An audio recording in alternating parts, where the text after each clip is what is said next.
So we recently reported to you that Tucker Carlson said that the CIA have been investigating him and his texts, and there was speculation on many people online, including some reporters, that perhaps Trump was playing Tucker when this photo emerged of Tucker being invited to the White House days, weeks before the war was launched against Iran by America and Israel, and that perhaps, given that the CIA knew this, one might speculate that Trump was playing Tucker and telling him, no, we're not going to go to war with Iran. He would feed that to the Iranians. They would have the element of surprise. And this story was primarily based on what Tucker was saying. Tucker put out a video on his podcast saying the CIA seemed to be building up a case against me. They've been reading my texts because I've been speaking to people in Iran. And now it turns out, in a strange plot twist, that Trump officials are saying that this story is nonsense. I want to read to you what was been reported recently by Axios White House correspondent. And then I also want to show you Ben Shapiro's take on the whole matter, because he's been giving his thoughts on these latest suggestions by Tucker Carlson. First of all, Axios White House correspondent Mark Caputo reported on Sunday evening that top Trump administration officials called BS on Tucker Carlson's shocking claim that he was spied on by the CIA and may be charged for acting as a foreign agent. Carlson stunned many on Sunday with a short clip posted on social media claiming the CIA is preparing some kind of criminal referral against me. A crime reported to the Department of Justice on the basis of a supposed crime I committed, he said. What's the crime? Well, talking to people in Iran before the war. They read my texts, Carlson added, claiming that he has been targeted for his anti-Israel views.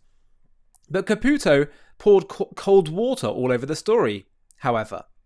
Quote, the online chatter about Tucker Carlson looked like quite a story. He was being spied on by the CIA, and knowing that, Trump treated him as a useful idiot by feeding him disinformation that fooled the Iranians about the looming February 28th attack, the reporter wrote on X, adding, but top administration officials say it's nonsense. Specifically, I'm told there's no CIA investigation of Carlson.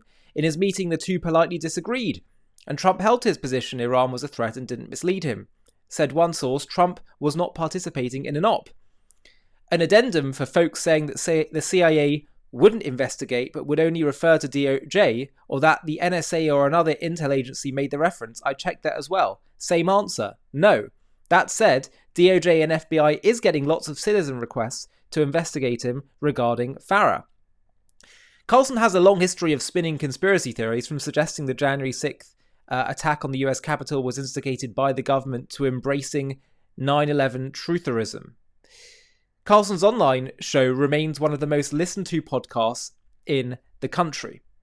So then, the question must be, if this was not true, what Tucker's been saying, and if the White House weren't playing a clever game with Tucker to create an element of surprise with the Iranians via Tucker, then why was he saying this? What's going on? Well, let's turn to Ben Shapiro for his analysis of all of this. The CIA is spying on Tucker Carlson. You'll never believe the latest. Keep watching and buy some ALP to continue to fund the crusade to stop the Khazarian members of Chabad from launching World War III. That's all the news that's fit to print over the weekend in Podcastistan, the fully retarded homeland and headquarters of the Grievance Party. Preppy Smollett, Tucker Carlson, is now claiming he has been secretly victimized by the CIA. Donald Trump's CIA. We're going to cut through the victimhood shtick in order to ask the only questions that matter. Is this a real scandal, a preemptive spin job, or just another episode of Oppression Olympics performance art? Welcome to The Ben Shapiro Show. Okay, here was Tucker over the weekend making his extremely dubious claim. So the other day I found out that the CIA is preparing some kind of criminal referral against me, a crime report to the Department of Justice on the basis of a supposed crime I committed. What's that crime? Well, talking to people in Iran before the war. They read my texts. So the crime under consideration apparently would be the Foreign Agent Act or something like that, acting as an agent of a foreign power. And I don't expect this to go anywhere. I'm not too worried about an actual criminal case against me for a bunch of reasons. One, I'm not an agent of a foreign power. Before we get into the speculation, let's start with the obvious. We have no confirmation of this story from literally anyone. The CIA has not confirmed it. The DOJ has not confirmed it. The NSA has not confirmed it. In fact, the only source for this information is Tucker Carlson. And Tucker has a rich history of making such accusations absent supporting evidence. Back in 2021, he made the same accusation about the National Security Agency. Yesterday, we heard from a whistleblower within the U.S. government who reached out to warn us that the NSA, the National Security Agency, is monitoring our electronic communications and is planning to leak them in an attempt to take this show off the air. The NSA at the time denied the accusation, saying, quote, "This allegation is untrue. Tucker Carlson has never been an intelligence target of the agency, and the NSA has never had any plans to try to take his program off the air." Tucker's story never led anywhere, it should be noted. It's quite possible Tucker's texts or communications were caught up in surveillance that the NSA or CIA were doing of foreign agents. If Tucker was just negotiating to have on a foreign figure and aides to that figure were being surveilled, his emails or texts might crop up. That still would not mean that Tucker Carlson was being targeted. Let's also be clear on Tucker Carlson's rights. Tucker has the right to talk to people abroad, of course. The Foreign Agents Registration Act, that is the act Tucker pretends he doesn't know about, requires people to register as a foreign agent if they act at the, quote, order, request, or under the direction or control of a foreign principal. So, Tucker talking with the Iranian government, or kissing their asses, or even spreading their propaganda at his own behest would fall under the protection of the First Amendment. In other words, it is highly unlikely that Tucker Carlson is about to be hit with a FARA prosecution. I believe him when he says he's not being paid by outside sources. I think that Tucker Carlson is being truly anti-American all on his own. Faux victimhood is the name of the game in the grievance party. Megyn Kelly, who has been claiming faux victimhood since her signal failure to defend Erica Kirk against the evil charges of Candace Owens, played that game over the weekend too. Upset that she'd been called out by Mark Levin, she lashed out, claiming that Mark Levin had a micro-penis, a truly dazzling feat of intellectual sophistication from a woman who continues to devolve into a 14-year-old mean girl in a 55-year-old woman's body. This prompted President Trump to sign into chat to defend Mark Levin. Quote, "Mark Levin, a truly great American patriot, is somewhat under siege by other people with far less intellect, capability, and love for our country. Mark is tough, strong, and brilliant, hence the nickname The Great One, conceived by our MAGA friend, the wonderful Sean Hannity, after years of dealing with Mark in legal, media, and other capacities. Mark would often do Sean's show, speaking as a lawyer, and Sean realized then, as did others, that he was special. Mark Levin was not looking to do television, radio, or anything else, but he was drafted by very smart people who understood that there are few like him. When you hear others unfairly attack Mark, remember they are jealous and angry human beings whose sway is much less than the public understands and will, know now that they know where I stand, rapidly diminish.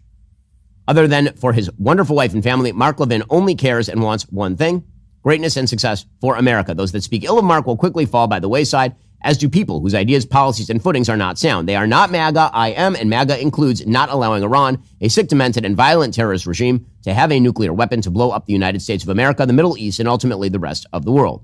MAGA is about stopping them cold, and that is exactly what we are doing." So President Trump calling out some of the grifters.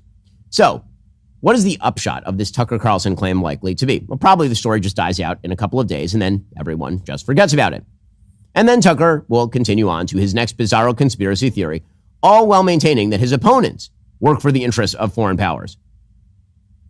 There are a bunch of people in the U.S. government who do not put the United States before the interests of Israel, period. And you saw that very clearly with Mike Huckabee. We interviewed him last week, and there was no sense at all that he represents the United States or has any interest in what happens to the United States. His party is in defending Israel. Now, Huckabee is not Jewish. Who knows what his religion is? Mike Huckabee's loyalty is to Israel over the United States. This is Tucker's shtick. Everybody except for Tucker is actually working for a foreign power. Not Tucker, apparent frequent correspondent with and sexter with the Ayatollahs. So if I'm gaming out the possibilities, that is, in fact, the most likely possibility. Stupid conspiracy bullshit, rinse and repeat. So really interesting analysis from Ben Shapiro. I want to talk about that in a second. By the way, before I do that, if you haven't already, please hit the subscribe button on our channel. Please like our videos, comment, hype our videos. All these things really help us to grow and get the videos out there on our channel to have a bigger impact and for us to scale. So thank you so much for doing that.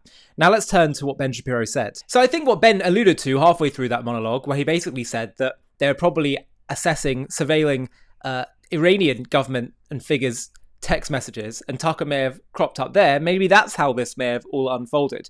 Again, quite hard to know exactly what's going on here, but one thing we know for certain is that Tucker Carlson and conspiracy theorists do this generally. They'll take a few points of evidence and then they'll say, boom, that is the truth. This is what's actually happening. I'll create this new kind of narrative.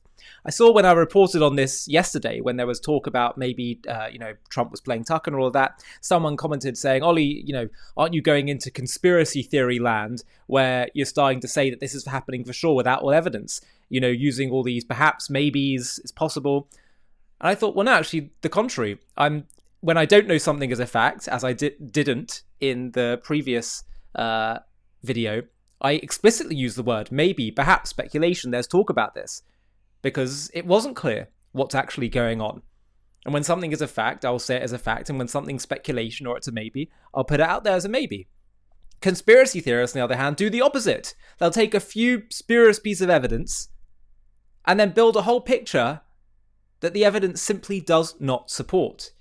That's what Tucker Carlson does time and time again. So interesting. My sense is this may not be the end of the story in terms of Tucker and the Iranian government's dealings and what we are yet to discover, but we shall see. Now, one of the things that Tucker and Megyn Kelly and Candace Owens and all that lot on the alt-right and then also on the radical left as well, and certainly the Islamists try to do, is make this distinction between Zionism and Judaism. They say, look, I'm not against Jews, not against Judaism at all. I'm just against the Zionists, and that's my problem.